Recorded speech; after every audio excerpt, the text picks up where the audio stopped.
दोस्तों नमस्कार। आप सभी का स्वागत है ए टू जेड टेक मस्ती में। दोस्तों आज हम लोग mechanic refrigeration and air conditioning semester 1 module 1 पढ़ने वाले हैं। दोस्तों हम लोग नीमी पैटर्न पे जितने भी क्वेश्चन हैं सेमेस्टर 1, 2, 3, 4 सारे सेमेस्टर को कवर करेंगे। वर्कशॉप कैलकुलेशन को भी कवर करेंगे और ये सब एक ही आपको प्लेलिस्ट में मिल जाएगा, एक ही जगह पे सारी चीज़ें मिल जाएंगी। क्वेश्चन को शुरू करते हैं। कुछ इंपॉर्टेंट बातें हैं जो कि बीच बीच में बताते रहेंगे, जैसे जैसे हमको क्वेश्चन में मिलते रहेगा वैसे वैसे बताते रहेंगे और क्वेश्चन को कवर करते रहेंगे। फर्स्ट क्वेश्चन कहता है which extinguish the fire of flammable liquid. Extinguish का मतलब क्या होता है? मतलब जो कि अग्निशामक यंत्र जो कि आग को बुझाता है। अग्निशामक यंत्र वह होता है जो कि आग को बुझाता है। अगर आप लोग को हिंदी इंग्लिश में प्रॉब्लम हो रही है तो मैं हिंदी भी बोल दूंगा। जिसको समझना है हिंदी में समझ ले, जिसको समझना है इंग्लिश में समझ ले। दोनों चीज़ें आसान हैं, लेकिन इंग्लिश में थोड़ा ज़्यादा आसान होता है। तो इसमें पूछ रहा है which extinguish the fire of flammable liquid.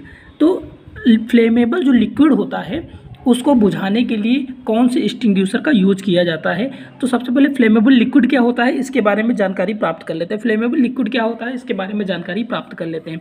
Flammable liquid जैसे कि अब पेट्रोल हो गया, डीजल हो गया, मिट्टी का तेल हो गया, ये सारी चीज़ें कैसे होती है? फ्लेमेबल लिक्विड होती हैं। तो फ्लेमेबल लिक्विड को बुझाने के लिए ये बताओ वाटर का यूज करेंगे? पानी नहीं। क्योंकि क्या होता है कि जब पेट्रोल में आग लगती है तो पानी के ऊपर भी लग जाती है। पानी के ऊपर पेट्रोल डाल दो, आग लगा दो, प्रैक्टिकल करके देखना घर पे। पानी के ऊपर पेट्रोल डालना और आग लगा के देखना, वो जलने लगेगा, पानी के ऊपर भी जलने लगेगा। तो इसलिए क्या होता है कि ये पानी तो नहीं बुझा पाएगा। एयर हवा अगर तेज़ से मारोगे तब भी नहीं बुझेगा। CO2 कार्बन डाइऑक्साइड ये हो सकता है, इसको होल्ड करके रखते हैं। और नेक्स्ट ऑप्शन जो है वो क्या है? ऑयल। तो ऑयल से नहीं बुझेगा, ऑयल और उसमें जलेगा। तो इसलिए कौन सा ऑप्शन सही हो जाएगा? सी ऑप्शन आपका राइट ऑप्शन आंसर हो जाएगा, CO2 carbon dioxide. Next question क्या कहता है? नेक्स्ट क्वेश्चन कहता है what is the material composition of a tin mass solder. ठीक है, क्या होता है? हिंदी में पढ़ते हैं टिन मैन सोल्डर की सामग्री संरचना क्या है? तो जैसे कि आप जो सोल्डरिंग वायर देखे हो, यानी कि जो सोल्डरिंग आयरन और सोल्डरिंग वायर दो चीज़ें होती हैं। तो सोल्डरिंग जो वायर होता है, सोल्डरिंग वायर से अगर सोल्डरिंग करोगे आप तो उसमें क्या क्या कंपोजिशन होता है, क्या क्या मिलाया जाता है, तो सोल्डरिंग वायर बनता है। तो हम बता दें आपको, टिन और लेड जो होता है, टिन और लेड वो 50-50% में मिलाया जाता है। तो आपका क्या बनता है? सोल्डरिंग वायर बनता है। सोल्डरिंग वायर बनता है, 50-50% कंपोजिशन होता है। लेड किसे कहते हैं? अच्छा बता दें, तो लेड जो आपका शीशा होता है उसे लेड कहते हैं। तो इनको 50-50% कंपोजिशन में मिलाया जाता है। तो आपका क्या तैयार होता है? आपका सोल्डरिंग वायर तैयार होता है। नेक्स्ट क्वेश्चन की तरफ बढ़ते हैं। नेक्स्ट क्वेश्चन कहता है third number, which material is allied with zinc to make brass. यानी कि जिंक में क्या मिला दिया जाए कि आपका ब्रास बन जाए। ब्रास किसे कहते हैं? पीतल, जिसे कांसा भी कहा जाता है। ठीक है, तो इसमें पीतल हिंदी में पढ़ देते हैं। पीतल बनाने के लिए जस्ता के साथ किस धातु की मिश्रण धातु होती है? किस धातु की मिश्रण धातु होती है? तो हम जानते हैं कि अगर हमको पीतल बनाना है तो उसमें क्या मिलाएंगे? कॉपर मिलाएंगे। क्या मिलाएंगे? कॉपर मिलाएंगे। कॉपर और जिंक मिला के क्या हो जाता है? पीतल बन जाता है अपना। पीतल बनाने के लिए क्या करते हैं? कॉपर और जिंक को मिक्स करते हैं। नेक्स्ट क्वेश्चन क्या कहता है? बहुत ही बढ़िया क्वेश्चन है, बहुत ही अच्छा क्वेश्चन है। ये क्वेश्चन कहता है what is the type of chisel. Chisel का टाइप कौन सा है? आपने देखा होगा, यहाँ पे देखो हाईलाइट कर दिया गया है इसको। ये चीजल का जो पॉइंट है इसको यहाँ पे बड़ा करके ये दिखा दिया गया है, दर्शा दिया गया है। तो ये पॉइंट जो है ये डायमंड पॉइंट चीजल है। क्या है? Diamond point chisel. चीजल आने की हिंदी में इसको कहते हैं छेनी, जो घर में आप लोग यूज करते हैं लकड़ी को चीरने के लिए, लकड़ी को फाड़ने के लिए, वो चीजल होता है। तो इसमें डायमंड पॉइंट चीजल हो जाएगा। क्या हो जाएगा? डायमंड पॉइंट चीजल हो जाएगा। डायमंड पॉइंट चीजल, इसको याद रखेंगे आप लोग। ये थोड़ा सा इसका यहाँ पे देखो, यहाँ पे फेस ये बिल्कुल डायमंड जैसे बिल्कुल छोटा सा एकदम महीन है, इसलिए इसे क्या कहते हैं? डायमंड पॉइंट चीजल कहते हैं। ये 4 नंबर क्वेश्चन है। और अब 5th नंबर क्वेश्चन पे जाते हैं। ये बहुत ही अच्छा क्वेश्चन है, मैंने एक्सप्लेन किया था इसको पहले ही, नेक्स्ट वीडियो में फिर से एक्सप्लेन कर देते हैं। ये आपका फिगर क्या है, ये जो बना हुआ है ये क्या है, इसका नाम आप लोग कमेंट बॉक्स में बताएंगे, कमेंट बॉक्स में बताएंगे। और इसमें पूछा क्या गया है क्वेश्चन में, ये जो एक्स से प्रदर्शित किया गया है इसका नाम क्या है, इसका नाम क्या है, इसके पार्ट्स का नाम देखो हम एक बार बता देते हैं, पूरा एक्सप्लेन कर देते हैं इसके बारे में। पार्टिकुलर एक्सप्लेन किया हुआ है हमने दूसरी वीडियो में सिर्फ इसी के ऊपर। ये आपका माइक्रोमीटर है, क्या है, माइक्रोमीटर। इससे नापा क्या जाता है, इसे मापा क्या जाता है, ये आप लोगों को कमेंट बॉक्स में बताना है, इससे क्या नापा जाता है। चलो इसका नाम तो हमने बता दिया, माइक्रोमीटर है, लेकिन इससे मापा क्या जाता है आप लोग ये बताएंगे। क्वेश्चन क्या कह रहा है, what is the name of part marked as X, जो एक्स से प्रदर्शित किया गया है उसका नाम क्या है इन आउटसाइड माइक्रोमीटर। नाम में ही लिखा था, क्वेश्चन में ही लिखा था, इसलिए हमने बता दिया आपको कि माइक्रोमीटर है, लेकिन क्या है कि आप लोग को बताना इससे क्या होता है, इससे क्या किया जाता है, ठीक है। नहीं तो आप लोग अगर कहेंगे तो फिर मैं उसको कमेंट बॉक्स में आंसर दे दूंगा इसका, ठीक है। चलो क्वेश्चन आगे देखते हैं। ये आपका क्या है कि ये एक्स से क्या प्रदर्शित किया गया है, तो ये बैरल होता है, क्या होता है, बैरल होता है, क्या होता है, बैरल होता है। तो ये ए ऑप्शन आपका सही हो जाएगा, बैरल, ठीक है। आपका बी ऑप्शन क्या कहता है, स्पिंडल। स्पिंडल क्या है, लॉक नट क्या है, और स्टील फ्रेम क्या है। तो इसमें हम आपको बता देते हैं, ये जो है आपका स्टील फ्रेम है, ये हमने लिख दिया है पहले से, स्टील फ्रेम है। ये आपका एनविल है, यहाँ पे जो दिखाया गया है, ये आपका स्पिंडल है, ये स्पिंडल आपको घूमता रहता है। ये आपका बैरल हो गया, ठीक है। और ये आपका जो यहाँ पे है, ये आपको जो नंबर्स डिजिट आपको दिखाता रहता है, ये लीस्ट काउंट है, यानी कि यहाँ पे लिस्ट का ये आपका जो यहाँ पे दिया गया है, ये यहाँ पे दिया गया है एक मेन रीडिंग है जो बैरल पे दी रहती है, और ये आपका लीस्ट काउंट है। और ये आपका यहाँ पे लॉक नट है, ये आप यहाँ से इसको जो भी रीडिंग आप लिए रहोगे उसको आप लॉक कर सकते हो। इसे रैचेट के नाम से जाना जाता है, क्या नाम जाना जाता है, रैचेट के नाम से जाना जाता है। नेक्स्ट क्वेश्चन की तरफ बढ़ते हैं। नेक्स्ट क्वेश्चन क्या कहता है, which material are used to make mallet. आप लोग मैलेट देखे भी हो, जानते भी हो, लेकिन उसके नाम से वाकिफ नहीं हो। मैलेट क्या होता है, जब आप लोग देखे हो कि बक्सा जो लोग बनाते हैं या जो लोग सीट मेटल का काम करते हैं, जीआई सीट का काम करते हैं, उसके लिए मैलेट का यूज करते हैं, यानी कि वो रबड़ का और क्या इसका लकड़ी का बना होता है, रबड़ या लकड़ी का बना होता है। रबड़ का होगा तब भी चल जाएगा, लकड़ी का होगा तब भी चल जाएगा, तो उसको मैलेट बोलते हैं। जो रबड़ और लकड़ी का हैमर जैसा जस्ट बना होता है, हथौड़ी जिसे कहते हैं, वैसे बना होता है रबड़ और लकड़ी, यानी कि लकड़ी और रबड़, यानी कि ये वुड एंड रबर, ये चाहे जैसे को बोलो, यही ऑप्शन आपका राइट ऑप्शन हो जाएगा। कुछ क्वेश्चन निमी में गलत दिए हुए हैं तो उनको मैं करेक्ट करवा दूंगा आपको। कॉन्सेप्ट से आप लोग पढ़ो, आप लोग आंसर के ऊपर नहीं जाना है। जो चीज़ राइट सही है वो चीज़ सही है, ठीक है, सही के ऊपर आपको जाना है, आपको आंसर देख का कोई काम नहीं करना है।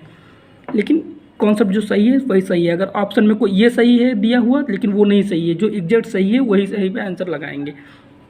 ये दिया हुआ था ऑप्शन में, लेकिन यहाँ पे करेक्ट आंसर जो है ये वुड रबर हो जाएगा, यानी कि लकड़ी का और रबड़ का बनाया जाता है मैलेट, ठीक है। नेक्स्ट क्वेश्चन क्या कहता है, which is the point angle of twist drill used for zinc alloy. जो जिंक एलॉय होता है, जिंक धातु होती है, ये हिंदी में पढ़ देते हैं। जस्ता मिश्र धातु के लिए उपयोग की जाने वाली मोल्ड ड्रिल का बिंदु कोण कितना होता है। तो हम बता दें कि इसमें जो ट्विस्ट ड्रिल होती है वो देखिए वो घूमी हुई होती है। उसमें अगर आप लोग कहोगे तो मैं ट्विस्ट ड्रिल आपको दिखा दूंगा, उसमें पार्टिकुलर दिखा के उसके बाद वीडियो बना दूंगा, उसमें एंगल बता दूंगा। आगे जो एंगल होता है, टिप एंगल होता है, वो 118 डिग्री का होता है। कितने का होता है, 118 डिग्री का होता है।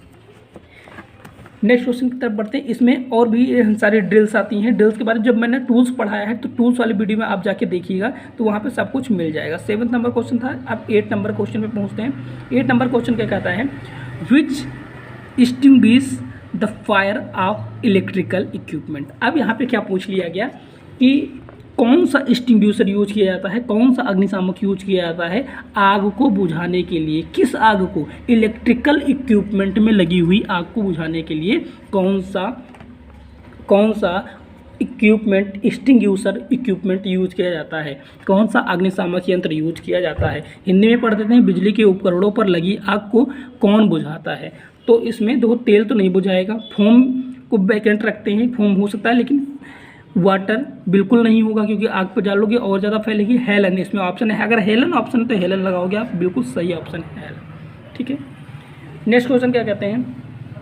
नेक्स्ट क्वेश्चन कह रहा है कि what is the angle mark x से जो एंगल प्रदर्शित किया गया है इन सीट मेटल। ये एक जीआई सीट दी हुई है, आपको जीआई सीट दी हुई है, इसमें ये एंगल बनाया गया है, एंगल बनाया गया है, तो ये कितने डिग्री का एंगल प्रदर्शित कर रहा है? तो क्वेश्चन पढ़ते हैं, what is the angle mark as X in sheet metal V notch में जो एंगल बनाया गया है उसका नाम क्या है? तो देखो अगर आप इसको ऐसे बना रहे हो तो अज्यूम करो आप इस साइड में बैठे हो, तो ये मिला के ये 90 डिग्री पे हो गया, साफ साफ ये आपको दिख रहा है, ये 90 डिग्री पे दिख रहा है, तो इसलिए आंसर आपका 90 डिग्री सही हो जाएगा। बहुत इजी क्वेश्चन है, बहुत हार्ड क्वेश्चन नहीं है। आप लोग कॉन्सेप्ट के साथ में पढ़ोगे तो बिल्कुल एक बार पढ़ने के बाद में, एक बार वीडियो देखने के बाद में आप लोग का कॉन्सेप्ट क्लियर हो जाएगा और आप लोग पूरा का पूरा पेपर बिल्कुल अच्छे से करके आओगे एक बार सिर्फ देखने के बाद में। और अगर आप लोग को एक बार में नहीं समझ में आती तो रिपीट आप 2 बार 3 बार देख लीजिए, आपको बिल्कुल समझ में आ जाएगा। या आपको देखने का नहीं मन कर रहा है तो आप लोग कान के पास लगा के रख लीजिए, वॉइस सिर्फ सुनिए, आपको आंसर भी मैं बोल देता हूँ, उसमें ABC करके नहीं बताता हूँ, आंसर बता देता हूँ, डिग्री और ये सारी चीज़ें बता देता हूँ पढ़ के कि आंसर क्या होना चाहिए, क्वेश्चन भी पढ़ देता हूँ। ये 10 नंबर क्वेश्चन क्या कह रहा है?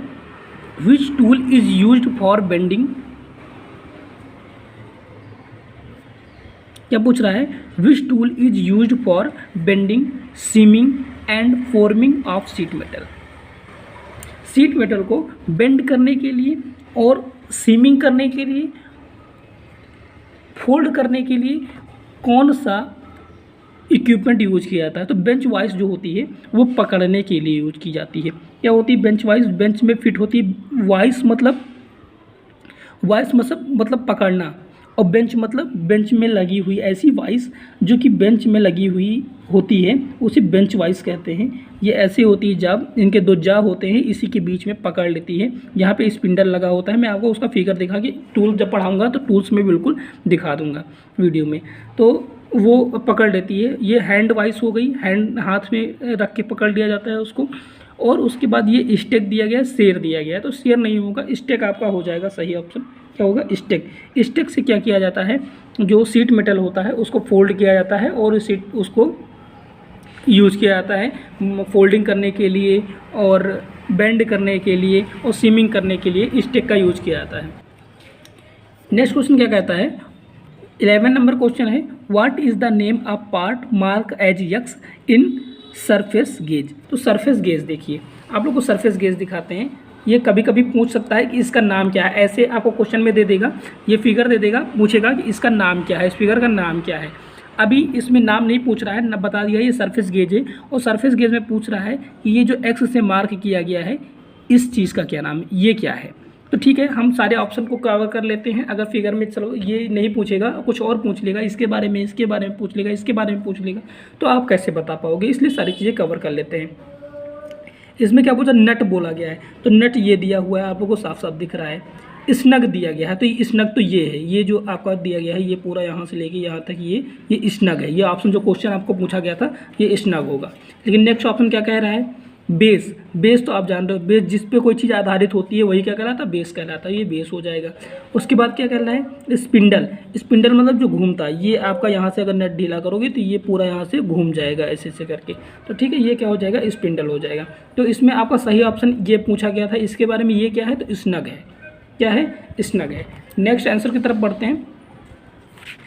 नेक्स्ट क्वेश्चन क्या कह रहा है पढ़े? ये पूछ रहा है, what is the equivalent of 1 micron in millimetre. ये यहाँ पे जो सॉल्व हुआ है ये गलत है। यहाँ पे क्या होना चाहिए कि 1 माइक्रोन में यहाँ पे लिखता हूँ 1 mm बराबर होता है 1000 माइक्रोन होता है। माइक्रोन का ऐसे प्रदर्शित करते हैं, 1000 माइक्रोन होता है। तो 1 mm बराबर 1000 माइक्रोन। तो आप पूछा जा रहा है क्वेश्चन में कि 1 माइक्रोन बराबर कितने mm, तो 1/1000 1000 mm के हो जाएगा। अगर इससे भाग करोगे, मैंने वर्कशॉप कैलकुलेशन की वीडियो में पढ़ाया है कि इसको डिवाइड करने पे कैसे डायरेक्ट आप आंसर बता सकते हो। 1 माइक्रोन बराबर क्या हो जाएगा, 1 माइक्रोन बराबर 0.001 mm हो जाएगा। ये आपका सही आंसर हो जाएगा। ठीक है, तो ये आपका क्या हो जाएगा, 0.001 mm हो जाएगा करेक्ट आंसर। नेक्स्ट क्वेश्चन क्या कह रहा है, what is the name of tool used for bending sheet metal. Sheet metal को बेंड करने के लिए कौन सा टूल यूज होता है। तो वहाँ पे जो शेयर दिया गया था वो लॉन्ग शीट मेटल के लिए था। किसके लिए था, लॉन्ग शीट मेटल के लिए। अब ये लॉन्ग शीट मेटल के लिए नहीं पूछ रहा है, सिर्फ ये पूछ रहा है what is the name of the tool use for bending sheet metal. तो ये शीट मेटल को बेंड करने के लिए ये कौन सा टूल है, टूल बनाया गया, इस टूल से भी बेंड किया जाता है। तो इस टूल का नाम क्या है, ये क्या है, ब्लो हॉर्न स्टक है। क्या है, ब्लो हॉर्न स्टक है। नेक्स्ट क्वेश्चन की तरफ बढ़ते हैं। ये आपका 13 नंबर क्वेश्चन था और नेक्स्ट क्वेश्चन की तरफ बढ़ते हैं 14 नंबर क्वेश्चन। 14 नंबर क्वेश्चन क्या कह रहा है, what is the name of part mark as X. ये एक्स से मार्क किया गया है, इसका नाम क्या है। तो ये सबसे पहले ये इसका नाम जो है, ये देख रहा है आप, ऊंचा हुआ बना हुआ है, इधर से भी ऊंचा ये बना हुआ है। तो ये दोनों स्टॉपर हैं। क्या है, स्टॉप करता है, स्टॉप से, स्टॉप चाहे स्टॉपर बोल दो। ठीक है, तो ये आपका सी ऑप्शन करेक्ट हो जाएगा। लेकिन आप लोग इस टूल का नाम बताइए, इस टूल का नाम क्या होता है, इस टूल का नाम क्या होता है, इस टूल का नाम बताइए। इससे मैं ये बता देता हूँ आपको क्या किया जाता है। इससे आप शीट मेटल को काट सकते हो। शीट मेटल को काटने के लिए कौन से टूल का यूज करते हैं, ये आप कमेंट बॉक्स में बताओ। और इस टूल का नाम क्या है, ये दोनों एक ही नाम है, जिससे इससे शीट मेटल काटा जाता है। और इस टूल का नाम क्या है, ये आपको कमेंट बॉक्स में बताना है। नहीं बताओगे उसमें मैं रिप्लाई दे दूँगा आपको। नेक्स्ट क्वेश्चन क्या कहता है, what is the name of the soldering tool. ये क्या है, सोल्डरिंग है। एक ब्रेजिंग होता है, एक सोल्डरिंग होता है। ये सोल्डरिंग जो है, ये सोल्डरिंग टूल का क्या नाम है, ये सोल्डरिंग गन है। क्या है, सोल्डरिंग गन है। क्या है, सोल्डरिंग गन है। एक आती ब्रेजिंग गन आती है, वो भी आपको दिखा देंगे जब टूल्स आपको पढ़ाएंगे तब। ये नेक्स्ट क्वेश्चन क्या कह रहा है, which tool is used for bending long sheet metal. ये पूछ लिया गया। जैसे लॉन्ग शीट मेटल है तो उसको बेंड करने के लिए कौन से टूल का यूज़ किया जाता है, तो इसमें फोल्डिंग बार का यूज़ किया जाता है। फोल्डिंग बार कैसा होता है, फोल्डिंग बार जैसे कि रेल की पटरी होती है, उसको बेंड करके उसमें साइड में लॉन्ग ऐसे पटरी जैसे बना दिया जाता है। ऐसे लॉन्ग ऐसे होता है, ये पतला बिल्कुल होता है। और उससे फोल्डिंग बार से क्या किया जाता है, सीट को फोल्ड किया जाता है। लॉन्ग सीट मेटल है, लंबा जैसे बक्सा जितना बड़ा है उतना बड़ा बेंड करना है तो क्या करोगे, लॉन्ग आप फोल्डिंग बार का यूज़ करोगे। फोल्डिंग बार से आप कर सकते हो।